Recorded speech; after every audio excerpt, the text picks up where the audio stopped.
ماہ رمضان کا استقبال دنیا بھر کے مسلم ممالک میں کیسے ہوا کرتا تھا اور چند ممالک میں آج بھی کیسے ہوتا ہے۔ مشہور سیاح ابن بطوطہ لکھتا ہے کہ 727 ہجری کی بات ہے، کہتے میں مصر کے ایک شہر میں تھا، شعبان المعظم کی 29 تاریخ تھی، وہاں کے قاضی صاحب قاضی عز الدین کے گھر پر خوب اہتمام ہو رہا تھا۔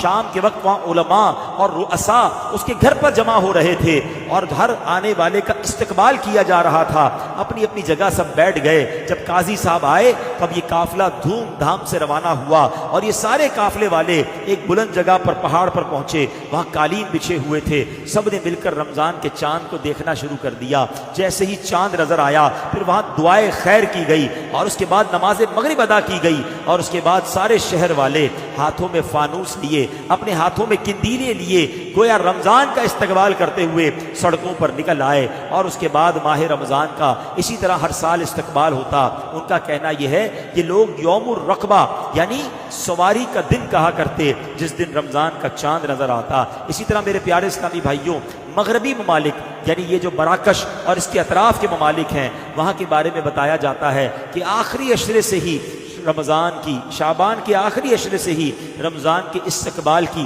تیاریاں شروع ہو جاتی ہیں۔ اپنے گھروں کی صفائیاں لوگ کرتے ہیں، گھر میں رنگ و روغن کرواتے ہیں، جو چیزیں نئی لینی ہوتی ہیں وہ خرید لیتے ہیں اور اس کے بعد آمد رمضان پر ایک دوسرے کو مبارکباد دیتے ہیں۔ اور جب ماہ رمضان کا چاند نظر آتا ہے تو طرح طرح کے قصیدے پڑھے جاتے ہیں، اس کے استقبال کے گویا گیت گائے جاتے ہیں۔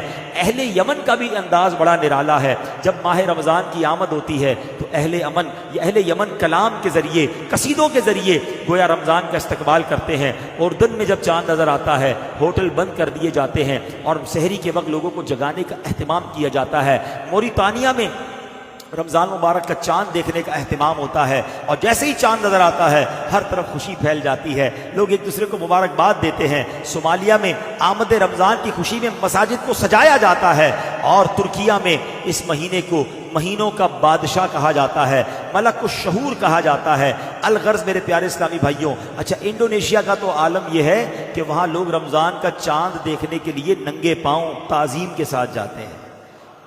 رمضان آنے والا ہے، اس کا چاند دیکھنے جا رہے ہیں اور سبحان اللہ مسجدوں میں صفائی کا اہتمام ہوتا ہے، راستوں کو سجایا جاتا ہے۔ تو پتہ یہ چلا کہ اہل ایمان کا صدیوں سے یہ طریقہ ہے کہ اس مہینے کا استقبال کیا جاتا ہے۔